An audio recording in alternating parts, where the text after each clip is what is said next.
Muraho neza, reka muri iyi video mbereka kandi gatekinike gashyashya keza ushobora gukoresha ukabona aba subscribers 1000 mu buryo bworoshye, kabone nubwo butoroshye cyane ariko nibura ugereranyije n'ubwo usanzwe ukoresha ubu bwo bworoshye mu buryo budasanzwe. Ibaze nawe akantu nakoresheje mu gihe cy'umwaka umwe, video zanjye na channel yanjye ikerekanwa ku matelefone y'abantu, ku mashini y'abantu ndetse n'amateleviziyo y'abantu inshuro miliyoni 2,800 mu mwaka umwe wonyine. Bivuze ko rero nawe ugakoresheje gashobora kugira uburyo gatuma channel yawe isirikira mu bantu benshi, hakavamo bamwe bagakanda subscribe, hakavamo bamwe bakareba video zo ndetse n'ibindi bintu bitandukanye.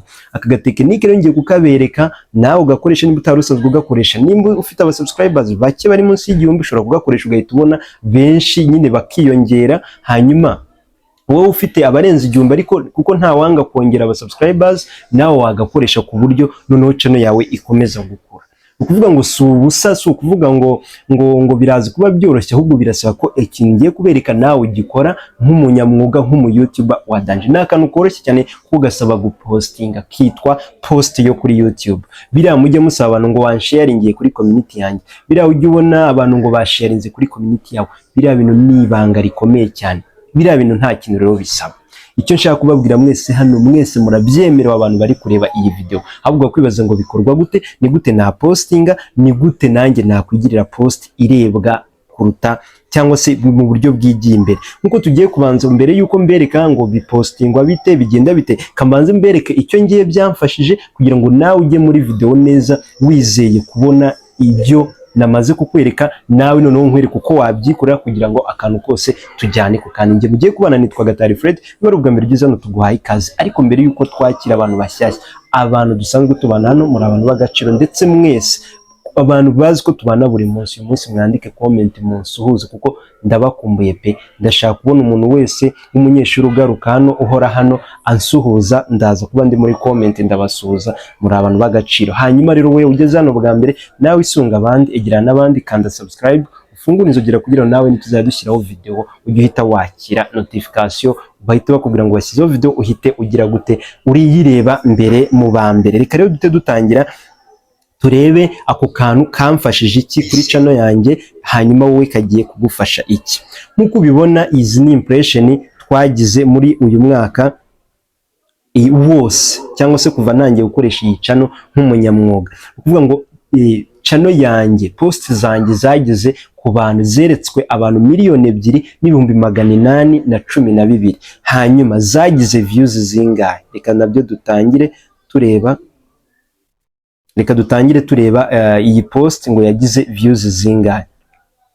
Okay, turaza hano rero urabona iyi ni impression, izi ni likes zagize, katurebe ngo zagize likes zingahe muri uyu mwaka wose. Turaza gusanga izi likes zaragize likes 80,000. Uri kubyumva, zirongera zigira icyo twakwita nka views, zazanye aba subscribers banga 1000 mu gihe kingana n'umwaka tumaze gukora. Abantu barebye post bakanda subscribe baciye kuri post bangana n'1093. Nawe rero nkuko ubyumva, ku bantu bashaka 1000 nibura, aho ngaho wahita ufatirana ukagira vuba. Nkuko ubibona, aba n'aba subscribers yazanye, aba ni likes yagize, ndetse inshuro yerekanywe ni izi impression. Hano ni mu minsi 28. Hano rero kubona aka kantu gashobora kugufasha kugira channel yawe, gutuma channel yawe igera kure, kubera icyo wowe utagakora. Nkuko natangiye mbibabwira, nta kintu gasaba, nta kuvuga ngo ufite aba subscribers aba naba, oya, upfa kuba channel yawe iri verified kwa kundi twabikoze, uhita utangira kuba washyira ko muri community yawe ugasharingamo video yawe. Hanyuma rero kugira ngo ugashyire kuri video zawe byagenda bite. Nkuko ubibona, impamvu nkaberetse, urumva nimba channel yeretswe abantu inshuro 2,000,000 igakandwaho like n'ibihumbi 80, ikagira ntuze subscribers ikaba yarazanye 1000, kuki wowe utakagerageza? Ko hari n'igihe waba undusha gupostinga neza, ko hari n'igihe waba ufite post zakurura abantu no kurusha ngewe kugera aho wowe wahita undusha kurushaho. Rero kuva uyu munsi muhite mutangira mu posting. Wakwibaza rero ngo bapostinga bate? Kugira ngo postinge, ushobora gupostinga mu buryo bubiri butandukanye. Ushobora guca kuri YouTube yawe, ukaza hano muri application, hano ugakanda hano kuri aka kantu ko guteranya, warangiza ugahita ubona hano iburyo bwawe akantu kanditseho ngo post.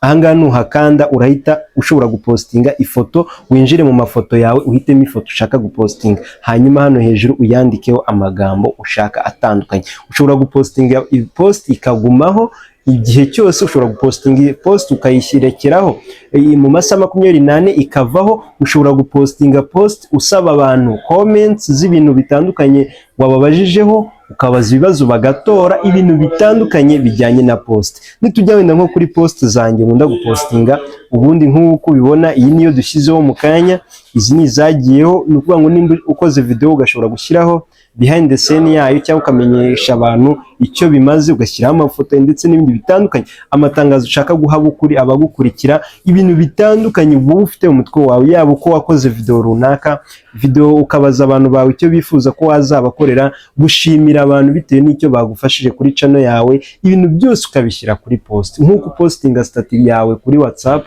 ndetse n'ahandi hatandukanye, wabikoresha postinga no kuri YouTube, hanyuma abantu bagakomeza gukurikira post yawe. Nk'uko natangiye mbibereka rero, nta post hano, post zifasha abantu kuba channel yabo yasirikira ahantu hatandukanye. Reka mbereke hano kugira ngo mwumve ibi bintu icyo bisobanuye. Iyo bavuze ngo impression, ni kwa kundi ugifungura YouTube gutya nimba nyifunguye YouTube nkayijyaho gutya, ni ibiki bahise banyereka ibi bintu. Gutya iyi video ubona ndi guscrollinga ikaza, ubu iyi video bahise bayibarira ko yerekanwe kuri screen ya Gatari, nawe nundi nawe naza kuyigeraho biraza kumwereka ko baraza kumubarira ko yagize impression ingana gute biterutse ku bantu video ze zerekanwe kuri screen zabo. Icyo bishatse rero gusobanura hano, nimba post zishobora kwerekanwa bingana bitya, ni ukubera iki wowe utapostinga kugira ngo nawe post ibaze. Niba rero muri uku kwezi turimo ngiye post zanjye zarebwe zageze mu minsi 28, post zanjye zarebwe n'ibihumbi 100, zerekanwe ku bantu 174 na 463, 174,634. Urumva ntihaburamo abantu bayinyuraho ngo bagire gute, ngo bayikandeho bajye kuri channel yanjye. Rero ibi bintu byo gutuma channel zanyu muzipromotinga ni byiza cyane mukoresha uburyo butandukanye. Aka ni agatekinike keza kadafite icyo kagusabye, kadafite icyo kagutwaye, ushobora gukoresha kugira ngo channel yawe ikomeze isirikire mu bantu. Baravuga ngo umukobwa wabuze umuranga yaheze niba ari kwa nyina. Nawe channel yawe ukoresha ushoboye yirange ukoreshe uburyo bwa post. Rero bayipostinga bate? Hano hambere naho mberetse, ukanda kuri akantu ko guteranya nkuko nabivuze, hanyuma ugahitamo ifoto. Urugero nimba ari iyi foto, nkayikandaho gutya, nayikandaho nkandika amagambo gutya, nkavuga wenda ngo iri tara riragurishwa, wenda nkabipostinga gutya, nkabipostinga. Nimara kujya barahita banyemerera gupostinga video ntuze channel nambe iyi ntuze iri tara abantu bose bankurikira barirebe. Nshobora kuvuga nti rero rijyeho mu masaha 24 rihite rivaho. Nkuko ubibona iyi ni post nkoze y'iri tara, nkuko ubibona nkanza hano kuri post ryahita rijyaho mwese mugahita muribona. Nimuribona mushobora guhita mukanda no kuri channel yanjye mukinjiramo mukareba ibindi bintu nkora. Hano rero hari options zitandukanye, ushobora kuvuga ngo ijye aka kanya, ijyeho mu kanya karibuze, cyangwa se irangire mu masaha 28 ugahita ufungura aka kantu. Uyu munsi mwese mundeba munyemereye ko mugiye gutangira gupostinga, hanyuma nkuko ubibona mwanze kuri post yahita ijyaho, nawe nibwo buryo uri buze kubikoraho, sibyo? Hanyuma urabona hano hari utu options turi hano hanze, bizira ko hano turiho tujyana. Hano hari ukuba wakora bya bindi bita quiz, ukabaza gutya tujyane, ninganda kuri utu turongo tumeze gutya dutatu nkadukandaho gutya, ndahita nemererwa kubaza abantu ibibazo, nkababwira ngo ese wakoze subscribe, nkakanda ese wakoze subscribe hano kuri Gatari, subscribe hano kuri Gatari gutya, kuri Gatari Fred. Hanyuma hano nkandikamo ngo yego, handi nkandikamo oya gutya. Narenze nkanze post, ubu buri muntu yahitamo bitewe n'igisubizo ashaka cyangwa se biturutse ku kibazo we yambe uko byagenze. Hano hari ahandi rero ho gukanda ukaba washyiraho ifoto hano bitandukanye. Hano rero hari kuba wagira gute wakanda igisubizo naho ugashyira, mu kuvuga ngo ukoresha ifoto, ukoresha amagambo mu buryo butandukanye. Icyo rero naringamije kubereka muri iyi video ni ikihe, ni ukubabwira ngo uyu munsi mutangire mu posting, community zanyu zikure, buri muntu wese yisanzure, ndetse igihe channel yawe iri kwerekanwa biturutse kuri post, umenya ko harimo bamwe bavaho bakagira gute bakinjira muri channel yawe bagakunda ibyo ukora. Turabyemeranyijwe, reka dure mu video ataha.